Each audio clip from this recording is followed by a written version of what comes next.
తీసుకున్నాను, మళ్ళీ వస్తాను సతీష్ గారు. అరవింద్ గారు గుడ్ మార్నింగ్. ఏంటి ఏం చెప్తారు?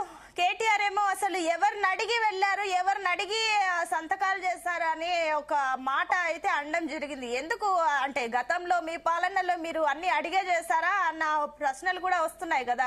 ఎందుకు అంటే రేవంత్ రెడ్డి అక్కడికి వెళ్ళి చర్చల్లో పాల్గొన్నప్పుడు ఎవరిని అడిగి వెళ్ళావు, ఎవరిని అడిగి సంతకాలు చేశావన్న క్వశ్చన్ రైజ్ చేశారు. ఇది ఎంత మేరకు సమంజసం? మేడం, ముందుగా మీకు సతీష్ అన్న గారికి good morning madam. Revanth Reddy గారి పరిస్థితి అంటే గతంలో ఆయనే స్వయంగా చెప్పినటువంటి పరిస్థితి ఉంది. బనకచెర్ల విషయానికి వచ్చినప్పుడు నేను ఆ మీటింగ్ కి పోను అనేటువంటి విషయాన్ని మీడియాకు లీకులు ఇచ్చినటువంటి రేవంత్ రెడ్డి గారు మరి ఈ 24 గంటల తర్వాత సరిగ్గా ఏం జరిగిందో ఏమైందో మరి ఎవరికి తెలియనటువంటి పరిస్థితి ఉంది. ఆయనే స్వయంగా అక్కడికి పోయి చంద్రబాబు గురువు అయినటువంటి చంద్రబాబు గారి దగ్గర ఇవాళ తెలంగాణ 6 దశాబ్దాలుగా జరిగినటువంటి అన్యాయం తెలంగాణ ప్రజలకు ఒకవైపు అయితే, ఇవాళ తెలంగాణ రాష్ట్రం వచ్చినాక రేవంత్ రెడ్డి గారు కొత్తగా కొలువు తీరినటువంటి రేవంత్ రెడ్డి గారు ఒకవైపు ఇవాళ తెలంగాణ ప్రయోజనాలను ఇవాళ తాకట్టు పెట్టేటువంటి, ఆంధ్రాకు తాకట్టు పెట్టేటువంటి ప్రయత్నం చేసింది అనేటువంటి విషయాన్ని చాలా స్పష్టంగా తెలంగాణలో ఉన్నటువంటి బుద్ధిజీవులు, మేధావులు అందరూ కూడా ఇవాళ అవగతం చేసుకున్నారు మేడం. ఇవాళ తెలంగాణకు రావాల్సినటువంటి, తెలంగాణకు హక్కుగా రావాల్సినటువంటి నీటిని ఇవాళ సింహ భాగం మన తెలంగాణ రాష్ట్రంలో చేస్తే మన హక్కులని మన పారిశ్రామిక అవసరాలకు, సాగునీటికి, తాగునీటి అవసరాలకు ఇవ్వకుండా మనం అనుకున్నాం 24 గంటలతో పాటు 24 గంటలు వారం రోజులు నీళ్లు ఇవ్వాలి అనేటువంటి ఆలోచన మనం చేస్తా ఉంటే ఇవాళ మన వాటా తేల్చకుండా ఎట్లా నీళ్లు విడుస్తారు అనేటువంటి విషయాన్ని కూడా గతంలో బీఆర్ఎస్ పార్టీ ప్రశ్నించింది, ఇప్పుడు కూడా తప్పకుండా ప్రశ్నిస్తుంది మేడం.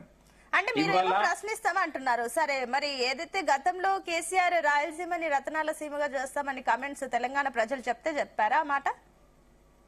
మేడం, ఇవాళ గతంలో రాయలసీమ ఇవాళ ఆంధ్రాకు నీళ్లు ఇవ్వడం, రాయలసీమకు నీళ్లు ఇవ్వడానికి బీఆర్ఎస్ పార్టీ వ్యతిరేకం కాదు.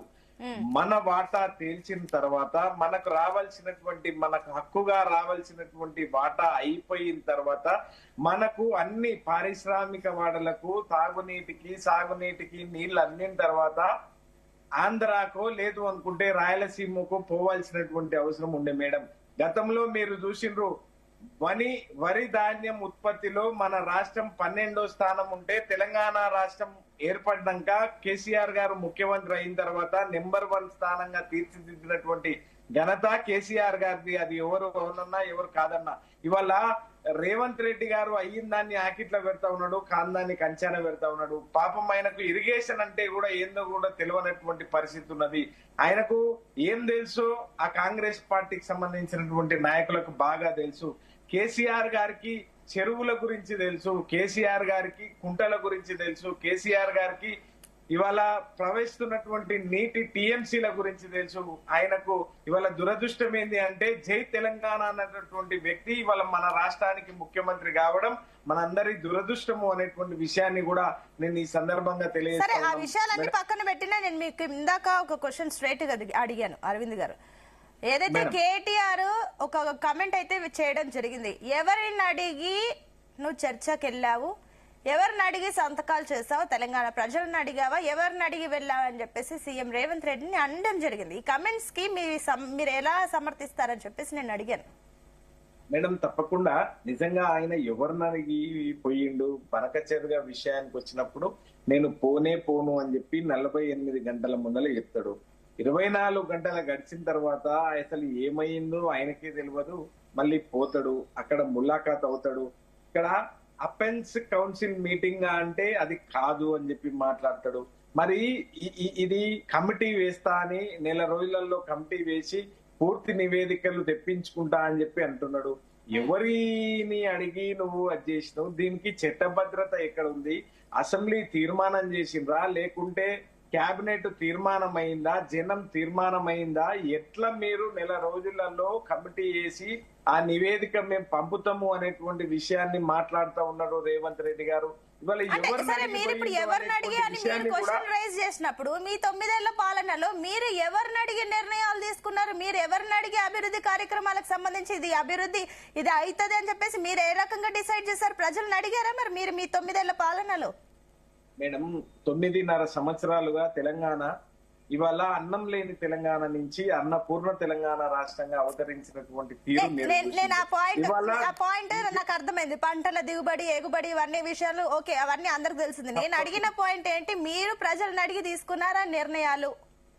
ఇవాళ ప్రజల ఆమోదం బీఆర్ఎస్ పార్టీ వైపు ఉన్నటువంటి పరిస్థితి ఉంది. ఇవాళ రైతాంగానికి కానివ్వండి, ఇవాళ తెలంగాణ రాష్ట్రంలో ఉన్నటువంటి నీటి వాటా విషయంలో కానివ్వండి, బీఆర్ఎస్ పార్టీకి ఫస్ట్ తెలంగాణ రాష్ట్రం ముఖ్యం మేడం. ఆ తర్వాతనే ఇంకెవరైనా ఇంకెక్కడైనా మేము తెలంగాణ రాష్ట్ర ప్రయోజనాల తర్వాతనే ఇంకా ఎవరి ప్రయోజనమైనా మేము ఆ రోజు కేసీఆర్ గారు రాయలసీమ కూడా రతనాల సీమ కావాలి అని ఎందుకు అన్నారంటే మనము ఇవాళ ప్రాంతాలుగా విడిపోయినప్పటికీ కూడా అన్నదమ్ములుగా మనం అందరం కూడా కలిసి ఉండాలి అనేటువంటి ఒక మంచి ఉద్దేశంతో ఆయన మాట్లాడినటువంటి మాట. ఇప్పుడు కూడా మేము ఏమంటా ఉన్నాము అంటే ఆంధ్రాకు నీళ్లు ఇవ్వడానికి మేము బీఆర్ఎస్ పార్టీ వ్యతిరేకం కాదు.